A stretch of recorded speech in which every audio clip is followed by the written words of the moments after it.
धीमहि धियो यो नः प्रचोदयात्।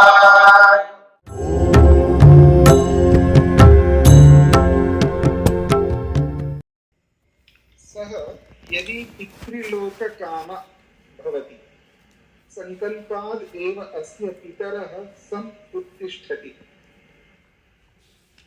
तेन पितृलोकेन संपन्नः महीयते। अच्छी बात कही जा रही है। सह वह जो भी साधक है, योगाभ्यासी है, या यदि नारद को लेकर के आप सोचें तो नारद यहाँ पर होंगे, अपने आप पर लेके देखें तो आप स्वयं होंगे। सह यदि वह व्यक्ति यदि पितृलोक। आवाज क्लियर नहीं आ रही। आवाज क्लियर नहीं आ रही? नहीं जी, नहीं आवाज नहीं स्वामी जी, ठीक है बिल्कुल। हमें तो आवाज आ रही है, बिल्कुल स्पष्ट होगा। हाँ, तो किसी को क्लियर नहीं आ रही है। हाँ, तो उनका कुछ प्रॉब्लम हो सकता है, बाकी उनको तो स्पष्ट आ रही है आवाज। स्पष्ट है स्वामी जी, थोड़ी सी कम है क्लियर। हाँ, किसी को साफ आ रही है स्वामी जी आवाज। हाँ जी, अभी मेरी आवाज आ रही है ना सभी को? ठीक जी जी जी स्वामी जी आ रही है। जी जी हाँ जी आ रही है, अब आ गई है। जी जी, तो मैंने फुल कर दिया है, वैसे भी पहले से भी था। तो आइए, तो ये कहना चाहते हैं जो कोई भी व्यक्ति हम में से पितृलोक काम भवति। पितृलोक काम, पितृ का मतलब है पिता। पिता के लोक का अर्थ है फल। पिता से फल को प्राप्त करने की कामना करता है, यानी जो जन्मदाता पिता होता है उस पिता से सुख लेना चाहता है व्यक्ति, उससे तृप्त होना चाहता है। जो चाह है, काम का अर्थ है कामना। हर व्यक्ति ये कामना रखता है, ये इच्छा रखता है, ये अभिलाषा रखता है कि पिता से जो सुख मुझे प्राप्त होना चाहिए वो पूरा सुख प्राप्त होना चाहिए। तो पितृलोक काम भवति, जो कोई भी व्यक्ति हम में से पिता से मिलने वाले फल की इच्छा रखता है। लोक का अर्थ यहाँ फल है और काम का अर्थ है इच्छा। तो पिता से मिलने वाले फल की जो व्यक्ति करता है, इच्छा करने मात्र वो जो इच्छा संकल्प लेना होता है। तो संकल्पात् एव अस्य, संकल्प करते और संकल्प के साथ उसका व्यवहार, उसकी क्रिया, क्रियाकलाप होगा। उस संकल्प से अस्य, उस व्यक्ति को पिता समुत्तिष्ठ आ जाएगा। जब पुत्र या पुत्री जो कोई भी पिता के अनुरूप आचरण करते हैं तो पिता जो है प्रसन्न होकर उनके समक्ष आते हैं पिता लोग, और उनकी जो भी इच्छाएं, जो मनना है उन सबको पूरा करते हैं। स्वामी जी, इसलिए कहा जा रहा है संकल्पात्। हाँ जी, आपकी आवाज क्लियर नहीं आ रही। आपकी आवाज क्लियर नहीं आ रही। हाँ जी, नहीं आ रही क्लियर। जी जी जी, तो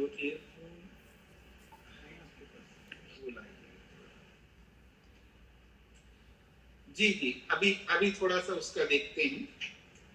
मैं ईयरफोन लगा देता हूँ।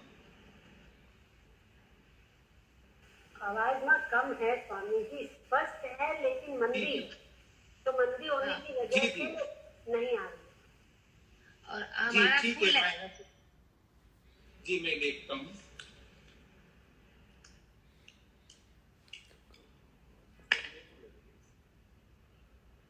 ये आईफोन का ही लग सकता है क्या? वो आपका वो आईफोन का है? हाँ, तो फिर वो हो जाएगा, इसमें नहीं लगेगा।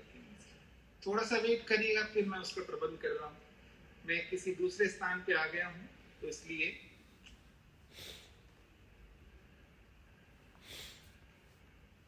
किसी का कोई प्रश्न हो तो पूछ सकते हैं, समय का सदुपयोग करने के लिए।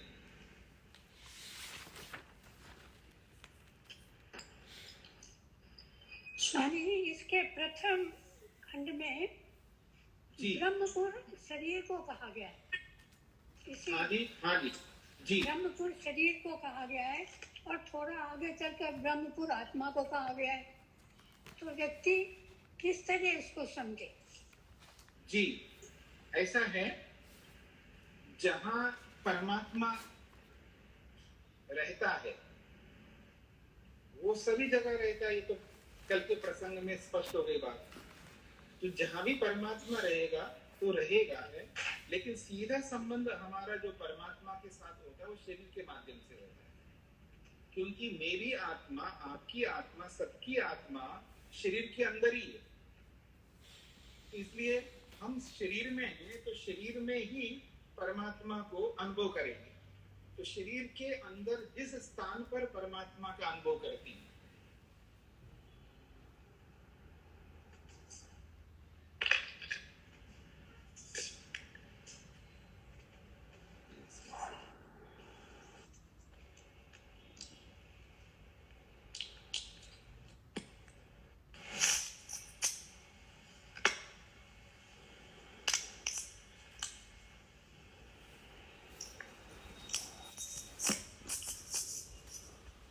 हाँ जी, अब आवाज कैसी है? अभी तो अब तो ठीक है। ठीक है जी। हाँ, अभी सभी को स्पष्ट सुनाई देगी। तो मैं ये कह रहा था, जिस स्थान पर परमात्मा को अनुभव हमें करना है वो स्थान शरीर में ही हो सकता है, और वो पूरे शरीर में भी एक छोटा सा पॉइंट पर, जैसा कि कल बोला था कि दहरम पुंडरीकम वेश्मा, ऐसा शब्द आए, एक छोटा सा स्थान है, ऐसे स्थान पर परमात्मा का हम अनुभव करते हैं। तो वो स्थान जो अवकाश है वो शरीर में है, इसलिए शरीर को ब्रह्म का पुर माना है, ब्रह्म का निवास का स्थान माना है। अब परमात्मा आत्मा में भी रहता है, यानी जीवात्मा में भी रहता है।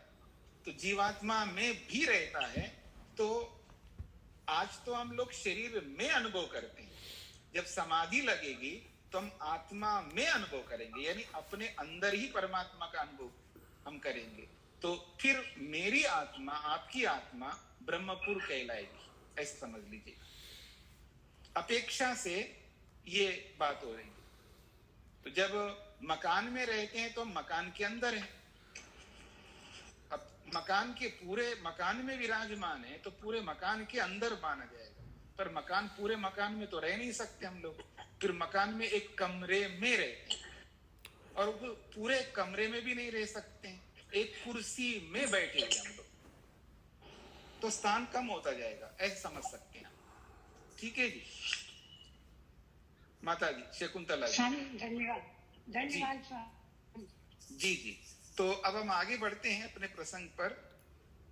प्रसंग ये चल रहा है, यदि कोई भी व्यक्ति हम में से पिता के द्वारा प्राप्त होने वाला जो भी सुख है उसको पाना चाहता है, तो किसी व्यक्ति से सुख हम लेना चाहते हैं तो उस सुख को लेने का एक अधिकार हमारे अंदर आना चाहिए। वो अधिकार है कर्म। तो वैसा कर्म हमें करना होगा जो पिता के अनुरूप हो, पिता की आज्ञा के अनुरूप हो। तो उसी बात को यहाँ पर बताया जा रहा है, पितृलोक काम भवति। जो कोई भी व्यक्ति पिता से मिलने वाला जो फल है उस फल को पाने की इच्छा वाला होता है, और वो इच्छा मात्र से तो हो नहीं सकता, तो संकल्प लेना होता है। तो संकल्पात, उस संकल्प को लेने से, और संकल्प ले तो लिया है, फिर उस संकल्प को व्यवहार में भी उतारना होता है। तो उस संकल्प के माध्यम से जब क्रिया के रूप में व्यवहार में उतारते हैं तो अस्या, उस व्यक्ति के समक्ष पितरः, वो जो पिता है हमारे, वो पिता समुत्तिष्ठति, वो उपस्थित हो जाते हैं। यानी पुत्र या पुत्री जो भी हम हैं, हमारे समक्ष पिता आकर के खड़े हो जाते हैं। हाँ बेटा, क्या चाहिए आपको? वो पूछेगा, हमारी इच्छाओं को, हमारी कामनाओं को, हमारी अभिलाषाओं को वो पूरा करेगा, बढ़ चढ़ करके पूरा करेगा, क्योंकि हम उसकी आज्ञा का पालन करते हैं। तो इसलिए कहा जा रहा है तेन पितृलोकेन संपन्नः महीयते, उस पिता से मिलने वाले फल से संपन्नः, संपन्न का मतलब है युक्त होकर के, पिता से मिलने वाले फल से वो युक्त होकर के महीयते, वो महिमा को प्राप्त होता है, महिमा मंडित होता है, गर्व अनुभव करता है, अपने आप को बहुत महत्वपूर्ण बना लेता है। जब पिता से जब सुख लेता है तो अपने आप को एक गर्व की अनुभूति होती है, मैं इसके लायक हूं, पिता से मिलने वाले सुख का मैं क्योंकि उसका ही मैं एक अधिकारी हूं, ऐसा मान करके वो चलता है। ये इसका अभिप्राय है। तो इस एक श्लोक को समझ लीजिएगा तो आगे आने वाले जो बाकी 9 श्लोक हैं उन सब में यही सारी बातें कही गई है, बस केवल व्यक्ति बदलेगा, बातें सब वही होंगी। जैसे कि अगला श्लोक है, अथ यदि मातृलोक काम भवति संकल्पाद एव अस्य मातरः समुत्तिष्ठन्ति तेन मातृलोकेन संपन्नः महीयते। यहां पर बोला जा रहा है अथा, इसके पश्चात यदि वो व्यक्ति पुत्र हो पुत्री हो, मातृलोक काम भवति, माता से मिलने वाले फल की इच्छा रखता है, ये रखती है, तो उस इच्छा को लेकर के संकल्प करेंगे, संकल्प से व्यवहार में उस क्रिया को लाएंगे, तो अस्या, उसके समक्ष मातरः समुत्तिष्ठन्ति, माताएं सामने आ जाती हैं, तेना मातृलोकेन संपन्नः, उस माता से मिलने वाले सुख से युक्त होकर के वो अपने आप को गर्व का अनुभव करते हैं, गर्वान्वित होते हैं, ऐसा इसका अभिप्राय है। फिर कहा अथ यदि भ्रातृलोक काम भवति, अब भाई होगा किसी का तो वो भाई से भी सुख लेना चाहेगा, तो भाई से मिलने वाले सुख की इच्छा रखता है और उस इच्छा को लेकर के उस भाई के अनुरूप व्यक्ति संकल्प लेता है, उस संकल्प के माध्यम से वैसा ही भाई के अनुरूप कर्म करता है, तब उसका भाई भी उसके सामने आता है, अच्छा भाई तुम्हें क्या चाहिए, या बहन है तो बहन तुम्हें क्या चाहिए, जो चाहिए वो आपकी पूर्ति, आपकी इच्छा की पूर्ति करेंगे। तेना भ्रातृलोकेन संपन्नः महीयते, और भाई से मिलने वाले उस सुख से युक्त होकर के वो अपने आप को गर्व का अनुभव करता है, यह करती है, ऐसे समझना है। अथ यदि स्वस्त्रीलोक काम भवति, तो स्वसा कहते हैं बहन को, यदि कोई व्यक्ति बहन से मिलने वाले सुख की इच्छा रखता है तो उसी के अनुरूप वो संकल्प करता है, वैसा ही मेहनत पुरुषार्थ करता है, तो उसकी बहन भी उसके समक्ष आकर के खड़ी हो जाती है, उससे बहन से प्राप्त होने वाले सुख को पाकर के वो अपने आप को गर्व का अनुभव करता है। अथ यदि सखी लोक कामा भवति, सखी कहते हैं मित्र को, यदि वो मित्र के फल से युक्त होना चाहता है, मित्र के फल की इच्छा रखता है, तो मित्र के अनुरूप व्यवहार करेगा, मित्र के अनुरूप व्यवहार करेगा तो उसको सखाया समुत्तिष्ठति, उत्तिष्ठन्ति, उसके मित्र उसके सामने आ जाते हैं। जैसे कोई भी समस्या आ जाती है, कोई ऐसी परिस्थिति, विकट परिस्थिति आ जाती है, कोई व्यापार में समस्या है, नौकरी में समस्या है, या खाने पीने में समस्या है, घर की समस्या है, जो कोई भी समस्या हो हमको, तो यदि हम मित्रों के अनुरूप ठीक व्यवहार रखते हैं तो मित्र भी आकर के खड़े हो जाएंगे हमारे समक्ष, और जो भी हमारी अपेक्षाएं हैं उनको वो दूर, अपेक्षाओं को पूर्ण करेंगे और आपत्तियों को दूर करेंगे। तो यही कहना चाह रहे हैं, तेना सखी लोकेना, उस मित्र से मिलने वाले फल से वो संपन्ना युक्त होकर के अपने आप को गर्व का अनुभव करता है व्यक्ति। अथा यदि अन्नपान लोक काम भवति, हाँ जी, अथ यदि गंध माल्य लोक काम भवति, अब व्यक्ति की अलग अलग अपेक्षाएं होती है, अलग अलग इच्छाएं होती है, अलग अलग रुचियां हैं, उसके लिए कुछ उदाहरण के तौर पर बोला जा रहा है, गंध माल्य लोक काम भवति। तो गंध का मतलब गंध सुगंध, माल्य का मतलब मालाएं। कोई व्यक्ति सुगंध, मालाएं, इन सबसे मिलने वाला जो फल है, उन फलों को पाने की इच्छा रखता है, तो वैसा ही संकल्प करता है, वैसा ही कर्म करता है। तो उसके सामने गंध माल्य समुत्तिष्ठन समुत्तिष्ठता, गंध माल्य ये द्विवचन में है, गंध और माला, और माला को माल्य भी बोलते हैं। तो गंध है, सुगंध है, मालाएं, ये सब समुत्तिष्ठता, ये सब समक्ष आ जाते हैं उसके, यानी ये भी उसको प्राप्त हो जाते हैं। तेना गंध माल्य लोकेन संपन्न महीयते। फिर जैसा सुगंध उसको चाहिए वो सुगंध का प्रयोग करता है, जैसी मालाएं डालना चाहता है वैसी मालाएं डालता है, फिर वो डाल करके अपने आप को बड़ा गर्व अनुभव करता है।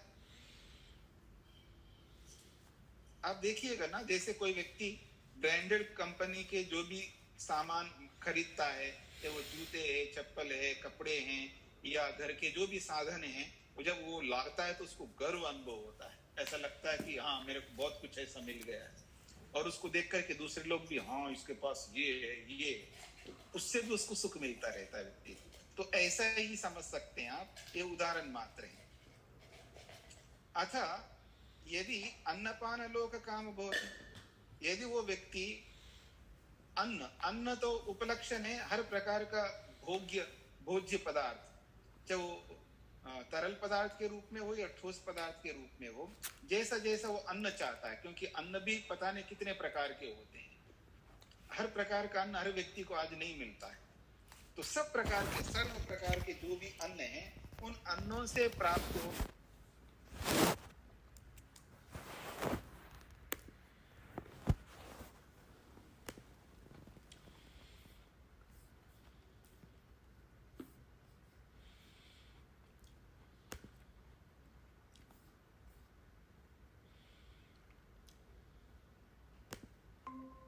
तो पान चाहिए, वो सब उसके सामने आ जाते हैं। तेन अन्नपान लोकेन संपन्ना महीयते, उस अन्नपान से युक्त होकर के, उस सुख से युक्त होकर के अपने आप को गर्व का अनुभव करता है व्यक्ति। अब देखिए आगे क्या कहना चाहते हैं, अथ यदि गीत वादित्र लोक काम भवति। अब हर व्यक्ति की अपनी अपनी रुचि है ना, अलग अलग उसकी इच्छाएं होती है। यदि कोई व्यक्ति हम में से गाना चाहता है और अलग अलग जो बजाने की इंस्ट्रूमेंट्स होते हैं उन सबको बजाना चाहता है, ऐसी चाह को लेकर के उनके फलों को सामने रखता हुआ उसकी कामना करता है, तो वैसा ही मेहनत करता है, पुरुषार्थ करता है संकल्प लेकर के, और उस संकल्प से उसके सामने गाने भी आ जाएंगे, जैसा वो गाना चाहता है वैसा गाएगा, और जैसा जिस बाजे को बजाना चाहता है वो वैसा ही बजाएगा।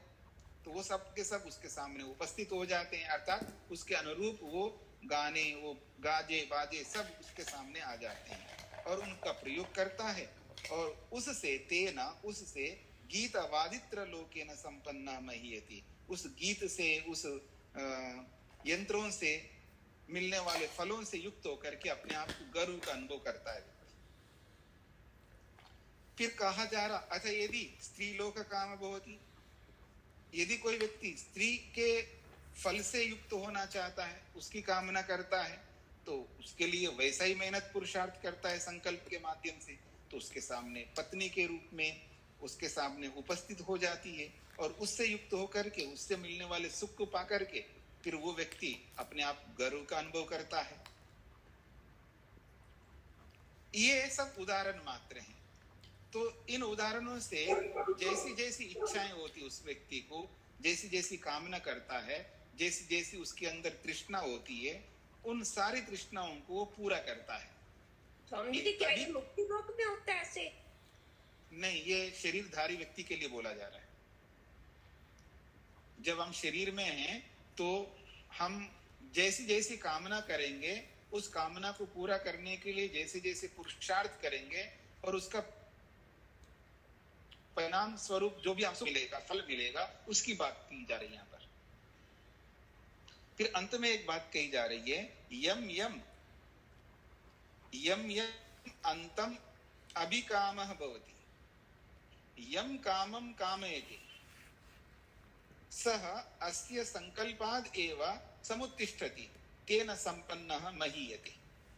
तो कहते हैं यम यम, जिस किसी को भी अंतम सामने रख करके अभिकामा भवति, उसकी अभिलाषा रखता है, जिस जिसको चाहता है व्यक्ति, जिस जिस व्यक्ति को, जिस जिस वस्तु को, दो ही चीजें हमारे सामने, जड़ या चेतन, तो जिस जिसको सामने रख करके वो व्यक्ति उसकी कामना करता है, यम कामम कामयते, जिस जिस कामना को लेकर के वो कामना करता है, तो उस स्थिति में उस व्यक्ति के समक्ष संकल्प लेता है, अर्थात वो व्यक्ति सह संकल्पादेव, वह व्यक्ति संकल्प लेकर के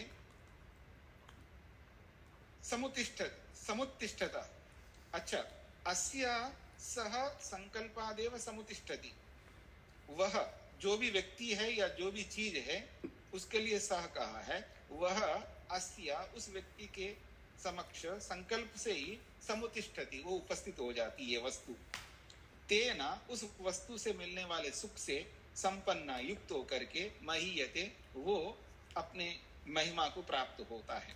अर्थात वो मकान की कामना करता है तो मकान उसके समक्ष आ जाएगा, वो नौकरी की कामना करता है, वो व्यापार की कामना करता है, वो जिस किसी भी वस्तु की कामना करे, जड़ के रूप में या चेतन के रूप में, और कामना करने मात्र से बात नहीं हो रही ना, पहले कामना करता है, फिर उसके लिए संकल्प लेता है, फिर उस संकल्प को क्रियान्वित करता है, तब जाकर के उस क्रिया के माध्यम से वो फल जो है उसका समक्ष आकर के खड़ा हो जाता है, और उस फल को पा करके उसका उपभोग करता हुआ अपने आप को गर्व का अनुभव करता है। ये इसका अभिप्राय है। तो इस प्रकार से पूरा खंड इसी बात को लेकर के कह रहा है। ये एक उपलक्षण उदाहरण मात्र है।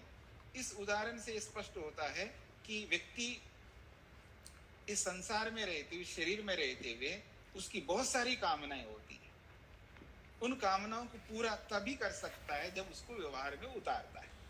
एक सीख हमें यहाँ पर इतना ही लेना है सार के रूप में, चाहने मात्र से कुछ नहीं होगा, संकल्प लेने मात्र से भी कुछ नहीं होगा।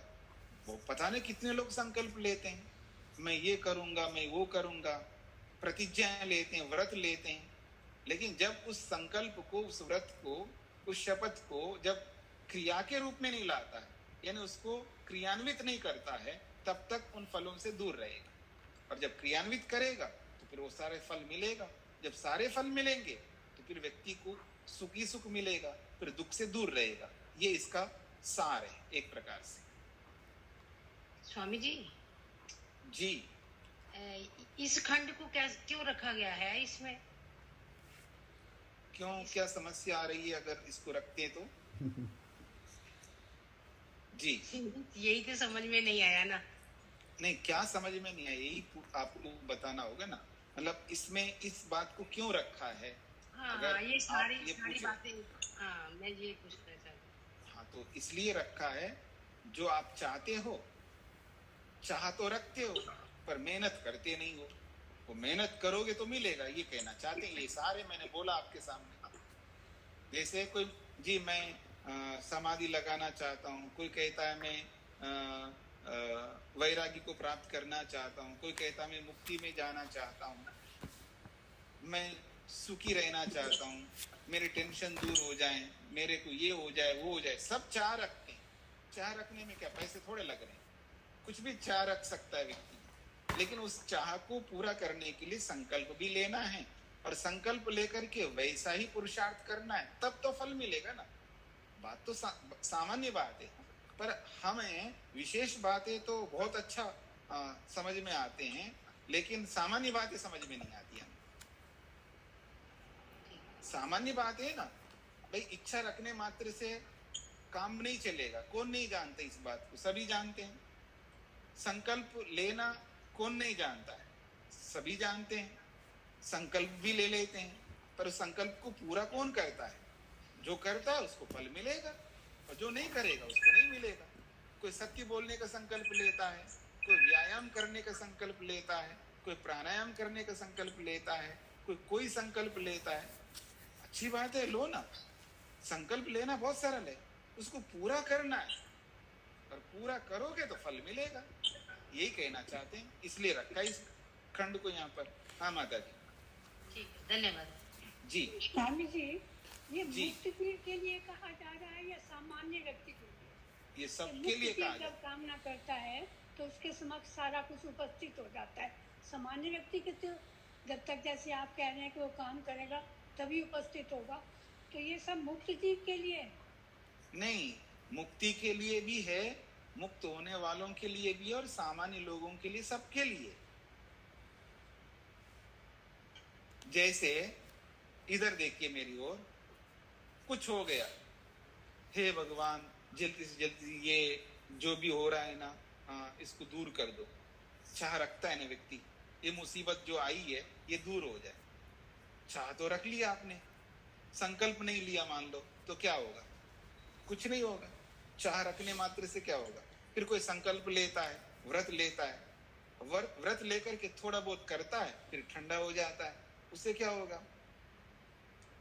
तो यही कहना चाहते हैं, तो सामान्य व्यक्ति भी हो चाहे विशेष व्यक्ति हो, चाहे साधक हो या सांसारिक हो, आध्यात्मिक हो या सांसारिक व्यक्ति हो, जो भी संकल्प हम करते हैं और उस संकल्प को पूरा करने के लिए व्यवहार में उतारना ही होगा। ये सरल साधारण सामान्य बात है।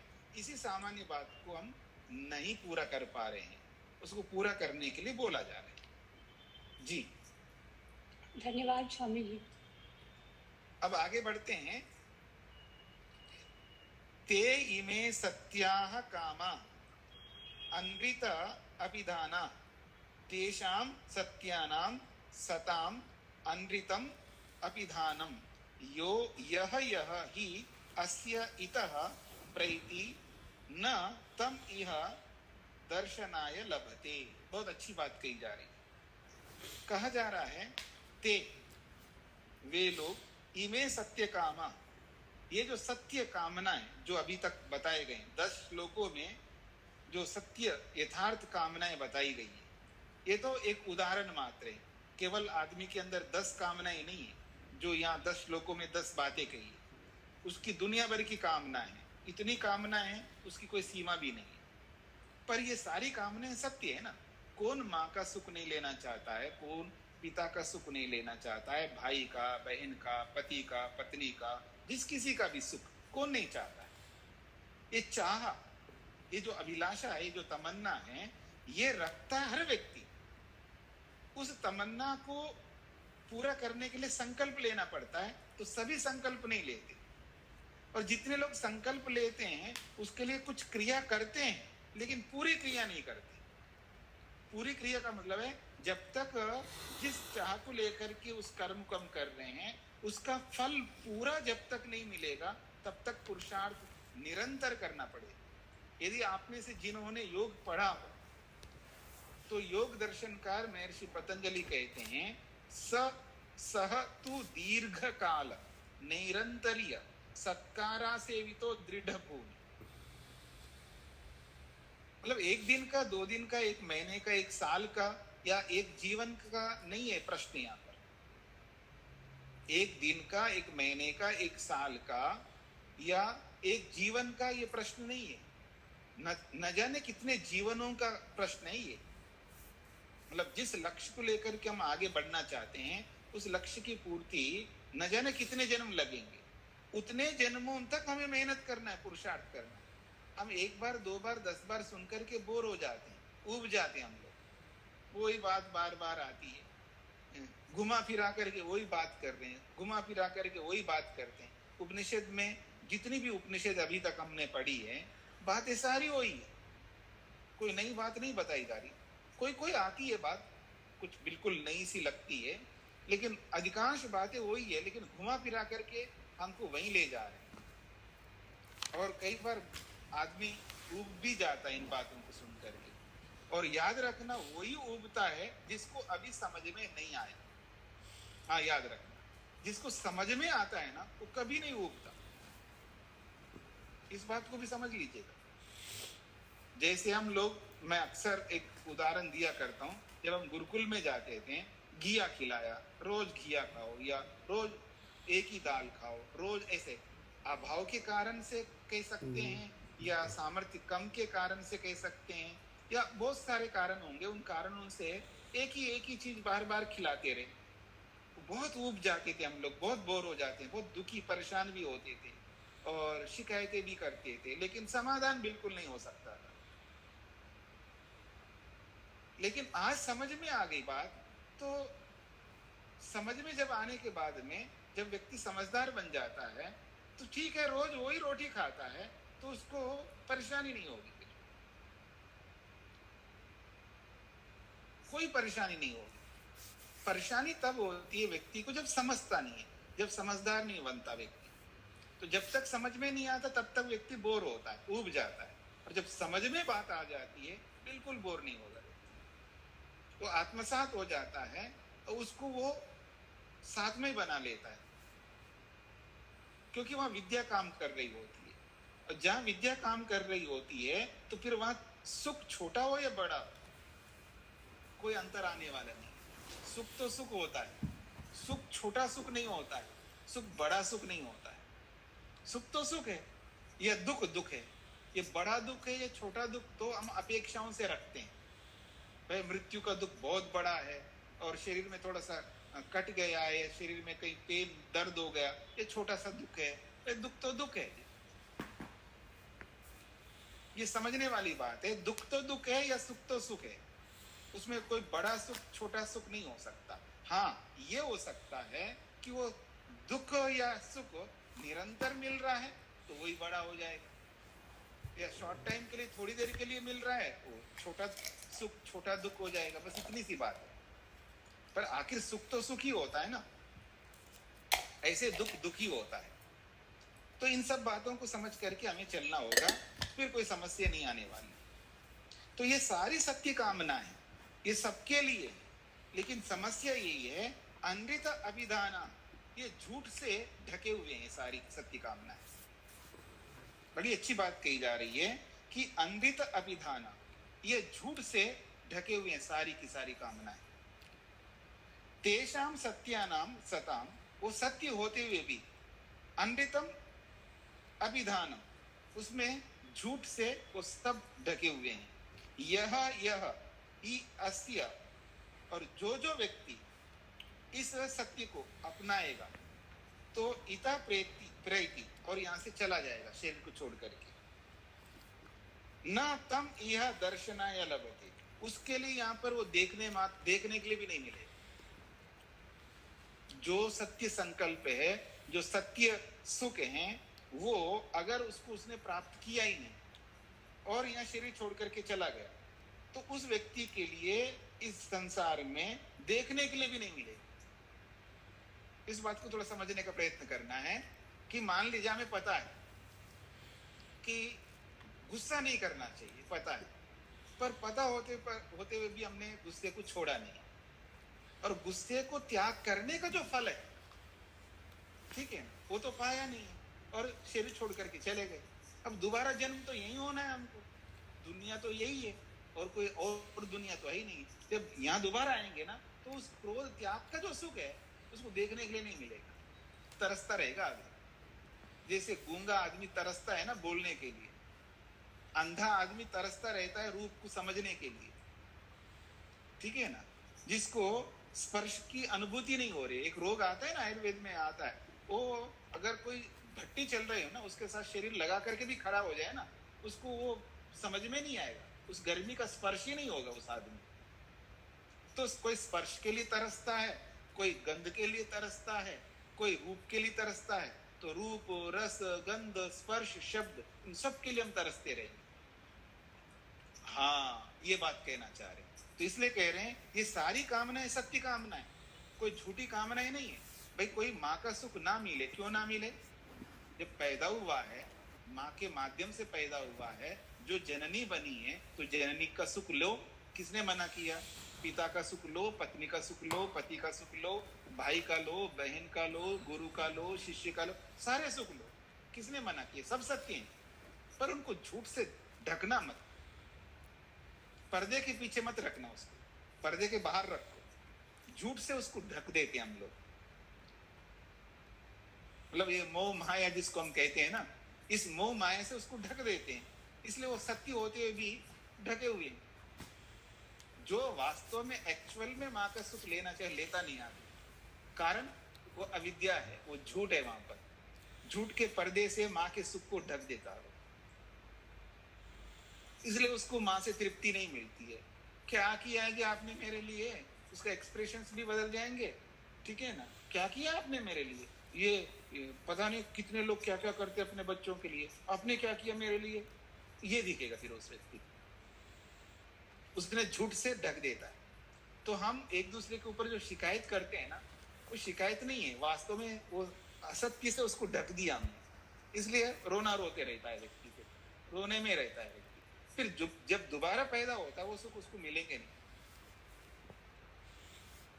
तो स्वामी जी इसको एहसास कैसे हुआ कि मैंने पिछले जन्म में ये कर्म किया था, उसका मेरे को फल ये मिल रहा है? अब हो रहा है ना माता जी आपको एहसास, यही हो पिछला जन्म, यही अगला जन्म है आपका। हाँ। ये जो जन्म है ना, ये पीछे जन्म को छोड़ करके तो आए हो आप, इस जन्म में जी रहे हो और आपको एहसास हो रहा है। मैं बता रहा हूँ आपको एहसास हो रहा है, ऐसे होगा, और कोई तरीका नहीं है एहसास होने का, यही तरीका, और कोई तरीका नहीं है, ऐसे ही होगा।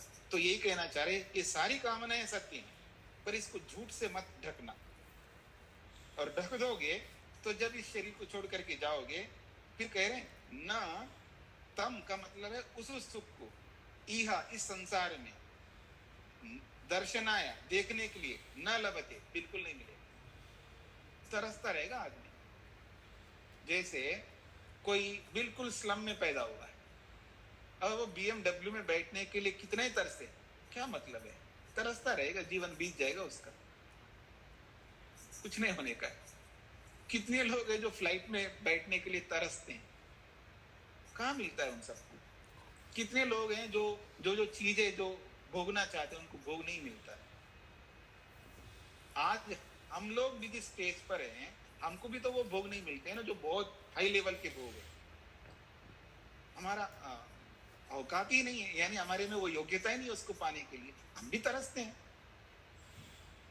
कौन सुख नहीं प्राप्त करना चाहता है, वो छोटा सुख हो बड़ा सुख हो, हर व्यक्ति चाहेगा, पर हमने झूठ से उन संकल्पों को ढक दिया है, उन सत्य कामनाओं को ढक दिया है। हम ये मानते हैं ये मेरे बस की बात नहीं।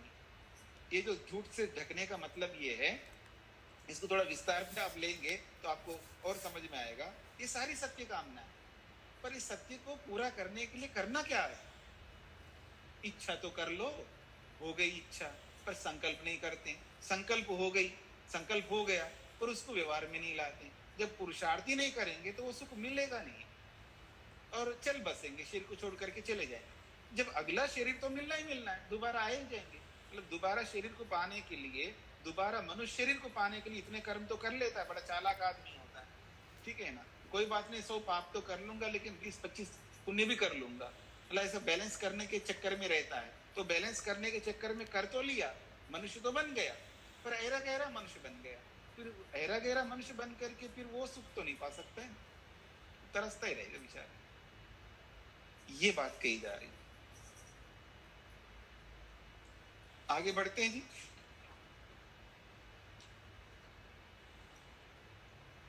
कहते हैं अथ ये च अस्य इय जीवा ये च प्रेता यच्च अन्यत् इच्छन् न लभते सर्वं तद अत्र गत्वा विन्दते। अत्र हि अस्य एते सत्यकामाः अनृत अभिधानाः तद् यथापि हिरण्य निधिं निहितम् अक्षेत्रज्ञाः उपरि उपरि संचरन्तः न विन्देयुः एवम् एव इमाः सर्वाः प्रजाः अहरहर गच्छन्त्यः एतं ब्रह्मलोकं न विन्दन्ति अनृतेन ही प्रत्यूढ़ाः। बहुत अच्छी बात कही। कहते हैं अच्छा, और बात सुन लीजिएगा कि क्या कहना चाहते हैं। ये च अस्य इह जीवाः, जो इस मनुष्य के जितने भी कामनाएं, जो भी उसकी इच्छा है, तो ये जो जीवा, जो जीवित व्यक्ति है, जो शरीर में विराजमान है, या ये च प्रेता, जो इस शरीर को छोड़ करके भी गए हैं। कुछ लोग जीवित हैं, कुछ लोग छोड़ करके गए हैं। ये च अन्यद इच्छन, और जो व्यक्ति जिसकी इच्छा रखता है, कामना रखता है, पर न लभते, उसको पा नहीं सकता, केवल इच्छा मात्र रखता है पर प्राप्त नहीं कर सकता है। सर्वम तद, वो सारा का सारा फल अत्र, यहीं पर रहेगा, गत्वा विंदते, और यहां से जाकर के उसको प्राप्त कर सकता है, इस शरीर को छोड़ करके पा सकता है, तब जब कर्म करेगा। और जब कर्म नहीं करेगा तो न लभते, वो प्राप्त नहीं कर सकता। पर यहाँ कहा न लभते, कहा मतलब जब नहीं करेगा तो प्राप्त नहीं होगा। और फिर कहा सर्वम तद अत्र गत्वा विंदते, फिर वापस यहाँ आकर के फिर प्राप्त कर सकता है यदि वो कर्म करेगा। फिर कहा जा रहा है ये अस्य एते सत्य कामा, ये सारी की सारी सत्य कामनाएं अनृत अभिधाना, यदि हम इन कामनाओं को झूठ से ढक देंगे, तब यथापि हिरण्य निधि, चाहे वो हिरण्य निधि हो, यानी बहुत अधिक, जिसको आप कह सकते जो बहुत कीमती वस्तु हो, और वो कीमती वस्तु निहितम, उसके सामने भी विराजमान हो, उसके निकट हो, पर अक्षेत्रज्ञ, उसको समझ नहीं रहा है। यानी कई बार कोई ऐसा घर मिल जाता है उसको, उस घर में एक निधि छुपी हुई है, कई बार जमीन खोद करके उसके अंदर रखते हैं और उसी घर में रह रहा है, लेकिन उसको ये पता नहीं है हमारे घर में इतनी बड़ी निधि छुपी हुई है। तो वही कह रहे हैं, चाहे वो हिरण्य निधि, बहुत बड़ी निधि भी क्यों हो, सोने से युक्त निधि हो, और निहितम, उसके समीप है, पर अक्षेत्रज्ञ, पर उसको समझ नहीं पा रहा है। ऊपरी ऊपरी संचरंता, ऊपर घूम रहे। कई बार किसान भी व्यक्ति खेत जोतता रहता है और उस खेत के जमीन के अंदर बहुत सारी निधि पड़ी है, कोई सोने के रूप में, कोई अलग अलग धातुएं हैं, वो सारी धातुएं या बहुत बड़ी बड़ी जो जमीन के अंदर रहते हैं ना, तो वो उसको पता ही नहीं है। वो ऊपरी संचरण, तो ऊपर हल जोतता है, ट्रैक्टर से जोतता है, न विंदे, उसको उस निधि को प्राप्त नहीं कर सकते। एवं ठीक उसी प्रकार से जैसे किसान नहीं प्राप्त करते हैं, जैसे कर्म करने वाले नहीं प्राप्त करते हैं, एवं ठीक उसी प्रकार से इमा सर्वा प्रजा, ये सारी की सारी प्रजा, यानी हम लोग मनुष्य लोग, अहर प्रत्येक दिन गच्छन्त्यः, हम जाते हैं कहां पर, एकम ब्रह्मलोकम, ब्रह्मलोक में प्रतिदिन जाते हैं। अर्थात ब्रह्मलोक का मतलब यह ईश्वर है। प्रतिदिन रात को सोते समय हम ब्रह्मलोक में जाते हैं, यानी ईश्वर के समीप जाते हैं, पर न विंदन्ति, पर उस ईश्वर को नहीं जानते। क्यों? अनृतेन ही प्रत्युढ़ा, हम अनृत से, झूठ से ढके हुए हैं। पास में रहते हुए भी हम उसको देख नहीं पा रहे। वो आप लोग गाते हैं ना भजन कि आनंद स्रोत बह रहा है पर तू उदास है, ठीक है। जल में रह के भी मछली को प्यास है, वो वाली स्थिति है कि बिल्कुल समीप में, अपने अंदर ही है, हम ईश्वर में ही है, ईश्वर हम में है। अब इसको दूसरे शब्दों में मैं बोलूं, आनंद में है, हम आनंद में है और हम में आनंद है, फिर भी आनंद से दूर है, वो वाली स्थिति है। इस बात को कही जा रही।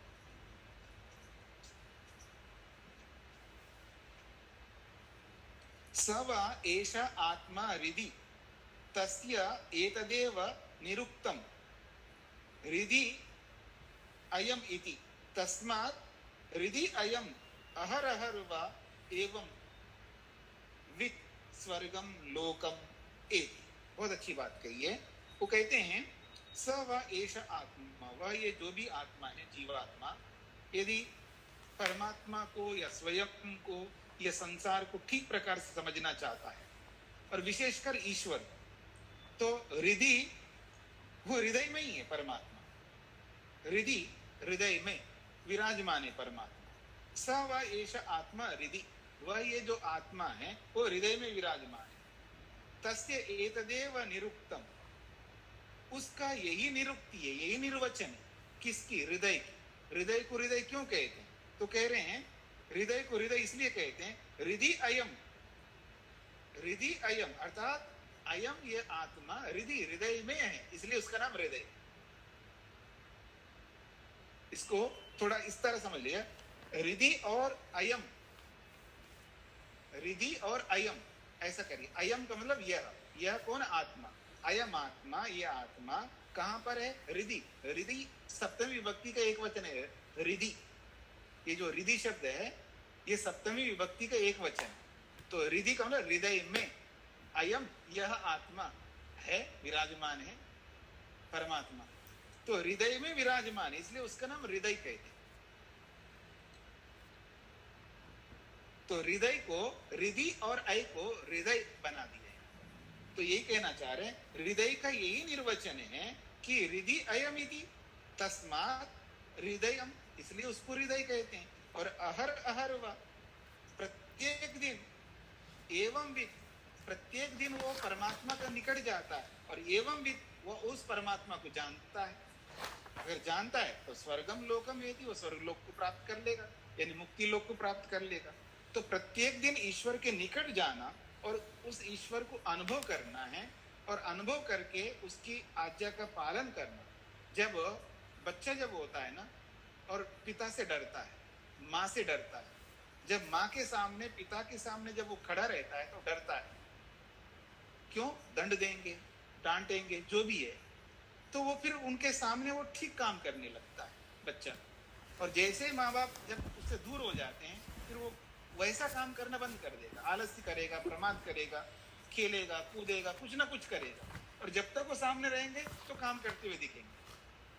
तो जब रोज परमात्मा के समीप जाना है, परमात्मा में ही रहना है, तो परमात्मा से डर करके, उसकी शक्ति से, उसके ज्ञान से, उसके फलों से, उसके न्याय से डर करके हम वही काम करेंगे जो परमात्मा कहता है। तो फिर तो स्वर्गम लोकम यति, स्वर्ग लोक को तो प्राप्त करेगा ही ना। स्वर्ग लोक से फिर कहाँ जाएगा?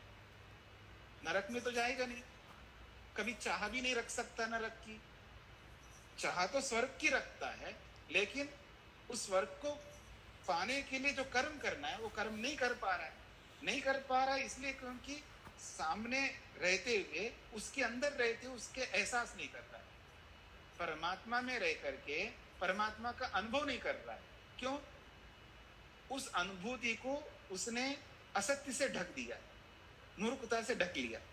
जैसे हम बोलते ना, हाँ जी भगवान तो सब जगह रहता है जी, सब जगह देखो, जो परमात्मा देख रहा है। ये अलग बात है, कोई कहते ऊपर वाला देख रहा है, ठीक है, वो परमात्मा देख रहा है, बोल तो रहा है ना, अर्थात उसको ये अनुभूति है, परमात्मा मेरे को देख रहा है। क्यों? वचन हो गया ये। अब इस वचन की पूर्ति कैसे हो? क्रिया पर। जब देख रहा है, ये मानता है, तो देखने का काम करो ना। वो करता नहीं तो स्वर्ग नहीं मिल सकता, ये बात कही जाए। हाँ जी, तो 2 श्लोक हैं, इसको पूरा करने का प्रयत्न करते हैं, अथवा किसी को पूछना हो तो पूछ लीजिएगा। तो पूछ लीजिएगा, किसी को कोई प्रश्न पूछना हो वही अच्छा रहेगा। हाँ जी, आप पूछिएगा जिस किसी को जो पूछना है। स्वामी जी, यहाँ पर ये शब्द जीवात्मा के लिए आया, परमात्मा के लिए इसी श्लोक में? इस श्लोक में जब हृदय में रहता है और उसको समझने से मुक्ति मिलती है या स्वर्ग मिलता है, जो बोला जा रहा है, तो पर परमात्मा अर्थ लेना है। और शुरुआत में आत्मा नहीं, दोनों ले सकते हैं, लेकिन प्रसंग शुरुआत का मतलब किस श्लोक में कहना चाह रहे हैं? ये इसी में, जैसे कि वह यह आत्मा हृदय में। अच्छा, ये वाला तीसरे श्लोक की बात कर रहे हैं। स व एष आत्मा हृदय, वह ये आत्मा हृदय में रहेगा। तो परमात्मा भी ले सकते हैं, जीवात्मा भी ले सकते हैं, लेकिन प्रसंग परमात्मा का यहाँ पर, क्योंकि जब हम मन को एकाग्र करके जहाँ एकाग्र करते हैं वही हृदय बन जाता है, वही कमल की आकृति बन जाती है, वही अवकाश है। और वहां जब परमात्मा का दर्शन करेंगे वहां जीवात्मा भी रहेगा, क्योंकि जीवात्मा ही तो दर्शन करने वाला है। तो जहां हम दर्शन कर रहे हैं तो वहां आत्मा को तो होना ही है, जीवात्मा। तो वहां स व एष आत्मा हृदय, तो वह ये जो आत्मा हृदय में रहता है, तो यहाँ परमात्मा को लेना है, जीवात्मा को नहीं लेना है। जीवात्मा भले वहां रहता है, वो भी हृदय में रहता है, लेकिन कहा किसके लिए जा रहा है, वो परमात्मा के लिए कहा जा रहा है, इसलिए यहाँ परमात्मा अर्थ लेना है। जी ठीक है जी। एक स्वामी जी, मेरा ये प्रश्न था जी कि आत्मा की साक्षात्कार की अनुभूति कराने के बाद जी ये जो चैप्टर आया है जी इतना तो आनंद आपने मतलब अपने 7वें खंड में दे दिया था। जी उसके बाद इसको दोबारा रिपीट किया गया है। पहले जी, अविद्या जी। को दूर करके हमने आत्मा का साक्षात्कार कर लिया। जी जी अब हमें फिर अविद्या की अनुभूति कराकर फिर वही एक टॉपिक दोबारा प्रस्तुत हो गया कि आवरण से ढका हुआ सत्य अब जी, जी, तो आत्मा का साक्षात्कार है। तो ये जी, दोबारा आपके प्रश्न को आपके क्यों करें? आपके प्रश्न को मैं समझ रहा हूँ। वो तो नारद को सामने रख कर के बात कही गई है, नारद को सामने रख कर के बात कही गई है, और नारद को एहसास करा दिया सनत कुमार जी ने और उसको मुक्ति तक पहुंचा दिया है। ये तो नारद की बात हो गई, और केवल नारद की बात करके ऋषि छोड़ नहीं सकते ना, वो फिर सर्वसाधारण के लिए भी बात कहेंगे। अब सर्वसाधारण के लिए बातें चल रही। बिल्कुल ठीक। जी जी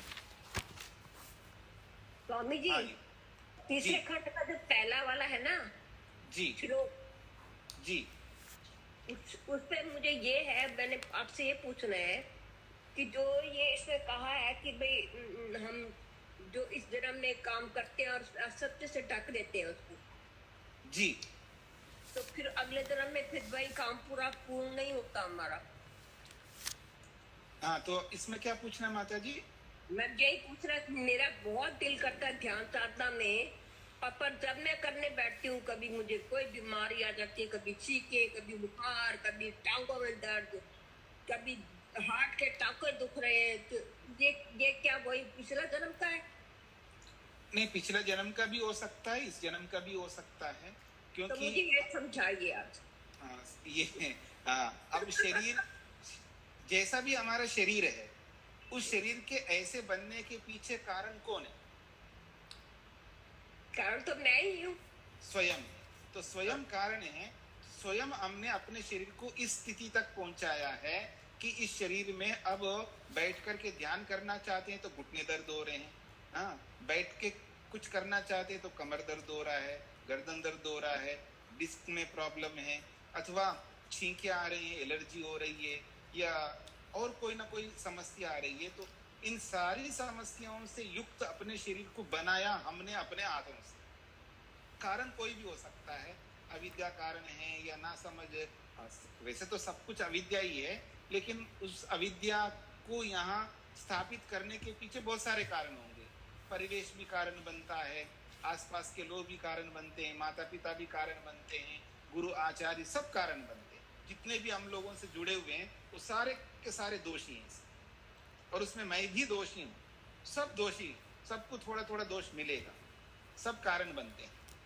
तो इन सब कारणों के कारण से हम लोग वहां तक शरीर को नहीं पहुंचा पाए जहां तक पहुंचाना है शरीर, यानी इसको स्वस्थ रखते हुए ये परमात्मा को प्राप्त करने का जो साधन है ये शरीर, उसको साधन के रूप में नहीं रख पाए, इसलिए ये सारी चीजें हम नहीं कर पा रहे। पर अब क्या करें? अब जितना आप कर सकते रह गई है जी, अब उसका समाधान यही है कि जितना आपसे हो सकता उतना कर लीजिएगा, अधिक अपेक्षा मत रखना। समझिए, आशीर्वाद दो कि अधिक करूं? नहीं, वो आप कर नहीं सकते ना, मतलब क्योंकि शरीर साथ नहीं दे पा रहा है ना। जब शरीर साथ नहीं दे पा रहा है तो अधिक अपेक्षा रख नहीं सकती। अधिक अपेक्षा रखेंगे फिर अविद्या में पहुंच जाएंगे। मतलब मैं 50 किलो उठा सकता हूँ, मेरा सामर्थ्य इतना ही है, मैं थोड़ा बहुत सामर्थ्य को बढ़ा करके 50 की जगह 60 कर सकता, 70 कर सकता, लेकिन 100 किलो तो नहीं कर सकता। शरीर ऐसा नहीं है, अभी मैं जवान नहीं हूँ, बूढ़ा हो गया हूँ, ऐसी स्थिति में तो मैं ये अपेक्षा क्यों रखूं कि मैं 100 किलो उठाऊं पीठ पर? नहीं कर सकता। अगर करेंगे तो और ज्यादा मूर्खता हो जाएगी जी। इसलिए उतना ही करो जितना आप कर सकते हैं। और अधिक अपेक्षा मत रखना, पर जितना आप कर सकते उसको पूरा कर लेना, ये भी बहुत बड़ा, ये छोटा मोटा काम नहीं है। आज आदमी बेड पर लेटा हुआ हो ना, वो भी बहुत कुछ कर सकता है, क्योंकि करने के लिए शरीर की एक्टिविटी ही जरूरी नहीं है ना, वाणी की एक्टिविटी प्रारंभ करो। अगर किसी की वाणी भी नहीं चल रही है तो मन तो निरंतर चलता रहेगा, फिर मन से करते जाओ। तो जिससे भी कर सकते हैं, मन से, वाणी से, शरीर से, जितना भी कर सकते हैं वो उचित ही करते जाए। उसमें भी आलस्य, प्रमाद और बहानाएं, वो ये सब लाते हैं ना, ये सब समस्या का समाधान, समस्याएं बनाती हैं। ठीक है जी माता जी, बहुत बहुत धन्यवाद जी। तो इसको यहीं पर विराम देते हैं। मैं ये चाहती हूँ कि मेरा मार्गदर्शन करते रहो। जी जी, मैं सबका ही कर रहा हूँ जी। प्रणाम स्वामी जी। जी प्रणाम जी। तो जैसे मैं समझ रहा हूँ कि हम कुछ इस जीवन में इच्छा करते हैं, लेकिन उसका संकल्प नहीं करते, उसका क्रियान्वित नहीं करते, तो उसका हमें फल नहीं मिलता अगले, जब हम अगला शरीर पाते हैं। और अगले जीवन में भी अगर हम फिर उसी को इच्छा करके, संकल्प करके अगर कर्म करते हैं तो उसका हमें फल मिलता है, ऐसा ही ऋषि कह रहा है। हाँ जी, हाँ जी, बिल्कुल बिल्कुल जी स्वामी जी। क्योंकि हमारी जो अंतिम गति वो कर्म पर रुकती है। ज्ञान भी कर्म पे जाकर के रुकेगा और हमारी भक्ति भी कर्म पर जाकर के रुकेगी। क्योंकि मैं क्या भक्ति कर रहा हूँ उसका कोई मतलब उसका कोई महत्व नहीं, कोई बहुत बड़ा मैटर नहीं करता कि मैं कितनी भक्ति कर रहा हूँ या कितना ज्ञान प्राप्त कर रहा हूँ, क्योंकि उस भक्ति का रूपांतरण कर्म है, उस ज्ञान का रूपांतरण कर्म है। बहुत घंटों बैठ करके बड़ा ध्यानी बन रहा हूँ, मौनी बन रहा हूँ, सब कुछ बन रहा हूँ, लेकिन जब कर्म करने की जहाँ स्थिति आती है वो कर्म नहीं कर रहा हूँ, वहां फेल हो रहा हूँ। शास्त्र पढ़ता गया हूँ, पोथियां पढ़ ली है बहुत सारी, और लिख भी दिया है, बोल भी दिया, सब कुछ किया है, जब कर्म करने की बात आती है वहीं फेल हो रहा हूँ। तो मेरी गति जो है कर्म में जाके रुकती है और वही कर्म नहीं हो पा रहा है। जी स्वामी जी, जो आप ये कह रहे हैं कि भाई झूठ से ढके हुए हैं, तो यही मतलब हमने उसको क्रियान्वित नहीं किया, ज्ञान को क्रियान्वित नहीं किया, यही मतलब। जी जी जी जी स्वामी जी। ये भी झूठ है ना, करने योग्य कर्म को ना करना भी तो झूठ है ना। जी जी जी जी। तो मेरे मोबाइल में वो चार्ज पूरा हो रहा है, तो इसको मैं यही समाप्त करता हूँ, बंद ना हो जाए।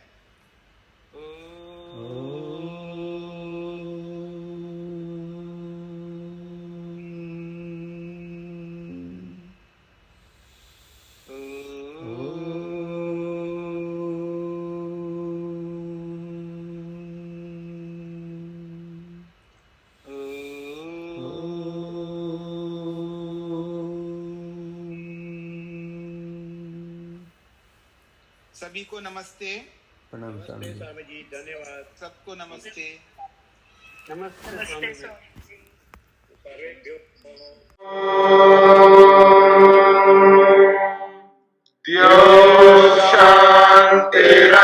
शान्तिरन्तरिक्षं शान्ति पृथिवी शान्तिरापः शान्तिरोषधयः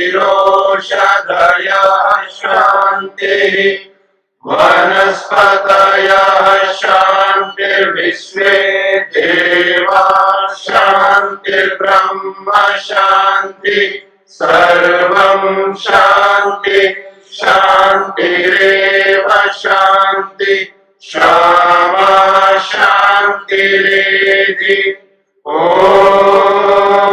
शान्ति